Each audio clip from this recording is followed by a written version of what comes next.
Hi friends, welcome to my channel. ఈ భూమి మీద నేచర్ అనేది ఎప్పుడుగా ఒక ఈక్విలిబ్రియంని మెయింటైన్ చేస్తూ వెళ్తుంది. మీరు ఈ భూమి మీద ఉన్న జీవరాశులు ఏది తీసుకున్నా కూడా మనిషికి రెండు కళ్ళు మాత్రమే ఉంటాయి.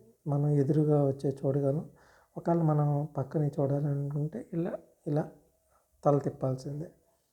అదే కనుక మనకి వెనకాల చూడటానికి వెనక ఇంకో కన్ను ఇస్తే, మూడో కన్ను వెనక జరిగే చూడటానికి ఇంకో కన్ను ఇస్తే ఎలా ఉంటుంది? ఎదురుడి మళ్ళీ ఎదురు రెండు కళ్ళతో చూస్తాం, వెనకాల ఆ కన్నుతో చూస్తాం. పైన జరిగే చూడాలనుకుంటే పైన మన తలపైన ఇంకో కన్ను.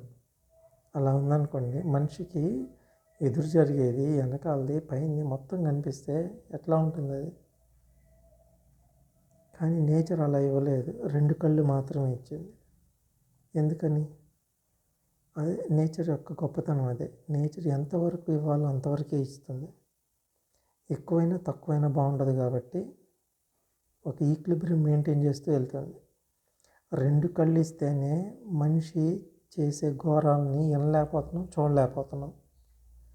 ఇంకా అటువంటిది వెనకాల కన్ను పైన కన్ను ఇస్తే ఊహించటానికి ఇంక భయంకరంగా ఉంటుంది.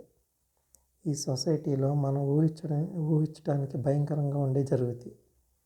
అందుకే నేచర్ ఎప్పుడు మనకి ఎంత పవర్ ఇవ్వాలో, ఎంత కెపాసిటీ ఇవ్వాలో, ఏ ఆర్గాన్కి ఎంత పవర్ ఇవ్వాలి అనేది కరెక్ట్గా డిసైడ్ చేసి చక్కగా ఒక ఈక్విలిబ్రియం బ్యాలెన్స్లో ఇచ్చింది.